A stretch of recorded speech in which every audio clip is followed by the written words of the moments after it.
వెండి బొమ్మవై ప్రతిభ చూపి బ్రహ్మాండ నాయకుడివైనావు. మాతాపితలకు ప్రదక్షిణముతో మహాగణపతిగా మారావు. భక్తుల మురళాలించి బ్రోచుటకు గజముఖ గణపతివైనావు.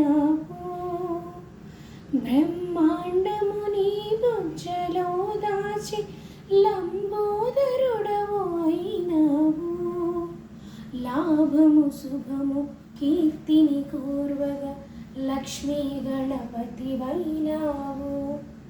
వేద పురాణములఖిల శాస్త్రముల కళలు చాటున నీ వైభవం.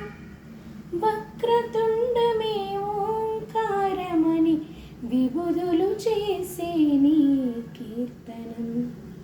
జయ జయ